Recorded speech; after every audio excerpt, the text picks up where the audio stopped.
Welcome, Wargamers, back to the feral and brutal Mortal Realms, where we are continuing our dive into the Soulblight Gravelords. Now, earlier this week, we explored what being a vampire actually means, and then we talked about how, dynasties are formed, starting with the two progenitor legions. And then from there, the vampires blossomed to the point where they cover just about all corners of the Mortal Realms. But when you go to create a Soulblight Gravelords army on the tabletop, you have to choose between those two progenitor legions, the Legion of Night, Legion of Blood, and then three major dynasties. And that's what we're going to do, is we're going to cover the lore of those dynasties. Each one is a colossal army in its own right if they unify, but they are spread far and wide, each holding different kinds of political weight within the aristocratic courts of the Soulblight vampires. And so we're going to kick it off with my personal favorite, the Vyrkos. And as you'd expect from a society as old as time, their origins are a mix of myth and fact. So we're going to be kind of parsing those out as we go. First appearing in the deep, dark forest of Shyish, we don't actually know which Mortarch they directly descended from that I could read, but if someone does know, let me know in the comments down below. But honestly, history doesn't really seem to care. There's even a myth that they are not created from any vampire, that the Soulblight curse was given to them by a god beast named Hrunspule, known as the Hound of the Cairns. It's like a mythos meant to explain their animalistic nature. Now, they are very distinct from other Soulblight lines, dynasties, so to speak. And I want to emphasize that word that I used a second ago, animalistic. That's a huge, huge thing within the Vyrkos. They mutate more often than any other dynasty. So they go like thick fur tufts, sharp claws, kind of a hunched, pose, posture. They become an animal, always on the hunt, right? And then their main source of entertainment is the hunt. It's that thrill. And as a fun fact, if you watched my video on the villains of the Cursed City, this is actually the bloodline that took over Ulfenkarn, the Cursed City. And we see the effects of this bloodlines and its mutations there, right? We have the Vargskir example of someone not being able to handle the change into a vampire, and so they just go straight beast mode. The Elders are as much wolf as they are prince and princess. In fact, there's myths across the mortal realms about being Soulblight vampires in general being shapeshifters, but in actuality, they likely just saw a Vyrkos vampire on the hunt and got confused. They thought it was representative of all vampires, but they're not all shapeshifters. These guys just have some extra tricks, and because they're so, animal looking, they can kind of confuse people. Much like the wolf that is their iconography, they are largely nomadic pack hunters, but still fit well into Soulblight society. You see, they're not outcasts because of their primitive appearance. In this society, results get respect, right? Blood is for closers. They can dress up, they look the part, they can, appear very regal and very in control, and kind of bury their primal fury. But of all the Soulblight vampires, that veneer between, what is very acceptable to the court and that monster within is very thinly veiled. Now, one of the things that's notable about them, we're just going to kind of like pick random stuff that's really separates them and makes them their own distinct character, is that they have this deep affinity for using dire wolves, right? One, it's a symbol of their house and a totem, and the animal of their heraldry, depending on what myth for their creation you believe in. But also, dire wolves act as fellow predators. They enjoy hunting like these savage dogs, right? Like using senses to stalk the prey, and then when they find it and pounce on it, they just tear it all to shreds. Of course, they have other units as well. They'll use anything. Don't feel like the narrative is forcing you to only take dire wolves. They'll use anything that they have at their command, but they just connect with the wolves in a real way. They're fast, light, coordinated, and deadly. All things to describe a pack of wolves also apply to the Vyrkos. Now, we actually met a ton of vampires from this dynasty, like I said in my Cursed City video, as we're going to start moving into understanding the characters that are unique to this dynasty. Obviously, the big one here is Radukar the Wolf is descended from this dynasty. And as I said in that vid, the elders of this dynasty gave him permission to earn the blood kiss, which he did. Which isn't expanded on much, but it gives us a sense that they are not a vampire dynasty that's, kill humans on sight, right? If you really think about it, they let somebody outside their court walk in, make a proposal, they issued a challenge, he accepted, did it, and they've responded by honoring their word. To me, it means that they are very selective about who they let enter their pack, so to speak.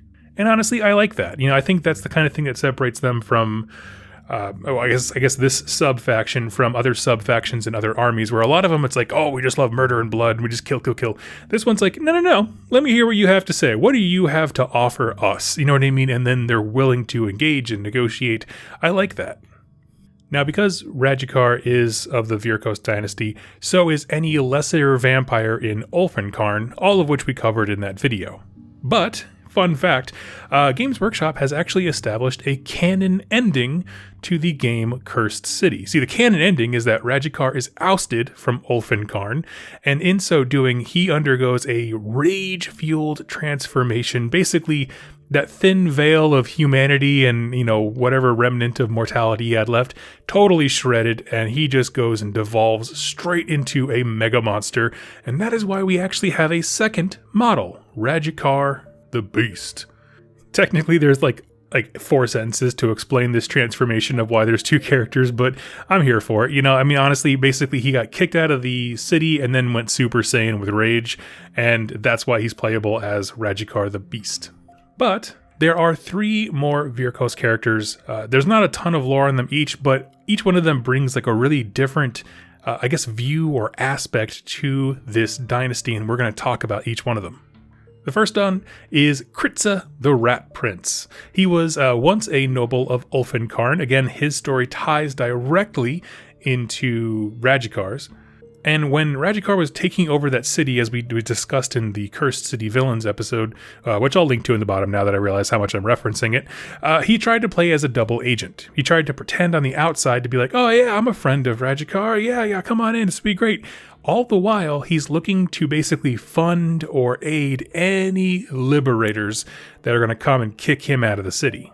Now, I'll make this clear, even though, he's trying to get or support people who would oust Radukar, he's not a good guy. He's doing this because he's duplicitous. He always wants to be the hero. He understands that if a new regime comes in, he wants to be on the right side of that. However, the wolf was not deceived. He beat the ever-loving hell out of Kritza. In the process, accidentally gave him the blood kiss. I'm sure it just took a chunk out of his arm or something like that. He bit him. And that's how Kritza escaped by jumping out of a window and fell into a corpse cart. So he's been bitten, but the ceremony, the blood kiss, the full transaction hasn't happened until Kritza drinks blood. But here he is in this corpse cart. He's basically just going to hide in there amongst the dead bodies and the stink and the decay, hoping that the cart basically takes him out of town. And so as he's hiding, he's subsisting on rats that had flooded over the side of the cart to start gnawing on the soft bits of the bodies, and he grabs them and starts drinking their blood. And so he doesn't understand that he has been given the blood kiss accidentally, so by drinking the blood of the rats, he seals it in and he becomes a vampire. Which is probably the least glorious start for a character's story, in Unlife. But here he is in a corpse cart. He is of the Vyrkos Dynasty, already a very primal bloodline. But he starts to take on aspects of the rat rather than the wolf. He can summon them. He can see through their eyes. If he is struck down in combat, he can burst into a pile of rats and then reform, and heal up later on. He's once again a noble, within now the vampire aristocracy rather than the actual court of Ulfenkarn, and he's looking to stake his own claim. He still has the same backstabbing tendencies, he's still very duplicitous, but now he doesn't have a choice, right? He doesn't have a choice to side with the vampires and then try to get any other liberators in. He's like, nope, this is what we have to do now. He's firmly in the camp of vampire, if you will. And so we'll talk about that idea of him being more like the rat than the wolf there in the end here when we talk about why this stuff is cool. But we're going to change course here and talk about another character, which I did not know up until the release was part of the Vyrkos line. And that is Lady Annika, the Thirsting Blade, who is an absolutely gorgeous model, has very little backstory to it. As we've said before, she is of the Vyrkos, obviously, that's why I'm talking about her. But instead of taking the aspects of the wolf, she is much more like a bat. Rather than the hunt, she's there for blood. Okay, like just straight up, it's all about the product at the end of the murder rather than the process of hunting and that kind of stuff like the rest of her wolfy allies are. She's known in life, before all this, for having a very precise appetite, very picky eater, and basically in her unlife, the reverse has happened, where now she is constantly ravenous, post-mortem, I should say, and she doesn't ever stop feeling hungry. She'll devour anyone nearby, and this kind of inability to control herself makes her the subject of a lot of gossip. Some say she laces blood with realmstone to spice it up and heighten her senses, but she's just someone who's very fixated. Like, it's almost like she can't get enough blood in her system to just be chill like the rest of the vampires can. It's just a singular focus for her. And she'll fight, just like any vampire will do when they're put in the right situation, but every time she kills somebody, she stops and drains them of their blood before moving on. So hers is a little bit more slow, but it's because she's just hungry all the time. This is aided, though, by an artifact sword that exsanguinates prey with a single cut. You get cut by it, and it literally just pulls the blood from your body from the sword into her. Now, to cover, this, again, all the vampires want to have their little facade of being regal and stuff like that. And so she's trying to cover this hunger. She'll parade around social functions, lamenting how hard it is to find a good dressmaker and just kind of picking on people, trying to fit in with the other nobles. She's not doing a good job. She gets a ton of side eye. And even though it's wrong for people to judge a girl for being thirsty once in a while, she kind of sits at this weird off to the side level of the hierarchy where nobody really wants to engage with her. But the last Vyrkos character I want to talk about, and my favorite model from all of the reveals that we had for this faction, is Belladama Volga, matriarch of the first Vyrkos. She's so old and well known in Shyish that there are actually multiple myths developed around her that I want to share. In Stygics, one of the smaller, continent portions of Shyish, it's said that if you see her silhouetted by the moon, it's an omen. Okay, so if you see her up on a hill, there's a moon behind her, it's a sign from the Lord, apparently. If you see her once, it means something bad's going to happen in general. It's just like a bad, portent. If you see her twice, it means the death of a lover. Okay, getting a little personal there. That's okay. And if you see her 3 times, like 3 nights consecutively, I suppose, it means that only the gods can save you from her pursuit. And I like this because the more you see her, the more personal it gets, right? At first, it's just like, oh man, something's going to happen to our region. You see her twice, something's going to happen in my circle. And then if you see her thrice, it's like, I'm super dead. And I like that. In Dumi, an area we haven't explored too much within Shyish, there's a myth of a little girl who was starving and lost in the woods. And Volga walked up to her, found her, and gave her a bowl of soup broth, which is actually super sweet. The little girl then asked to help feed her family. And the Belladonna basically said, no, I'm not going to feed your family. She asked twice, and then was twice denied. On the 3rd request, Volga turned her family into wolves that attacked the entire town, feasting upon their village and technically delivering on what the girl wanted. Her family was fed. Now, I don't know about you guys, this was kind of just slipped in there, but I feel like this is one of those like really rough old school German fables where it's just like, he turned your family into wolves and they killed everybody, so brush your teeth, little girl. I don't know how else to reconcile that. It's just very intense for a little girl being like, please, we need food. I don't know what to do with that.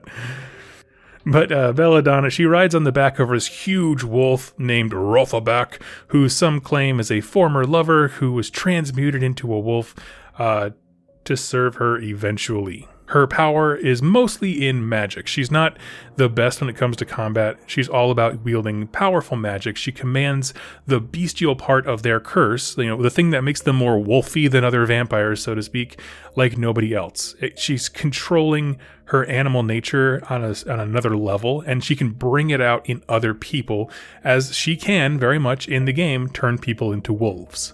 And so those are the kind of the ideas behind the Vyrkos Dynasty, as well as the named characters that we get for them. But I want to talk about, why is this so cool? Why is this my favorite of the dynasties that we've seen so far? For me personally, I love mutations, aberrations, different kinds of vampires. And we're going to explore more different kinds later in the week when we talk about a few other dynasties. But the Vyrkos are interesting because they are animalistic, but they still very, very much slide in on the fringes of what the aristocracy can take, right? As far as like deviation from classic vampires. I like the aristocracy thing, but if it was just that, of just like everyone acting fancy and important, it would be boring. Some of them being like half feral animal is really cool. It spices it up a bit and looks differently to each of them too. One of the things that I really liked about this was learning that, Radukar is physically brutal and savage. Volga is a wizened and calm wizard. And the other two variants within this dynasty feel very feral, but in different ways. Of course, you have the Rat Prince, who channels that same animalistic nature, but not into the wolf, but into the rat. And then obviously with our thirsty girl, she talks about going into being a bat more than anything else. So even though they can be very different, the common tie that binds them is that they just seem very feral, and I like that. And I like that there's the freedom even within this one dynasty to have that explored in different ways.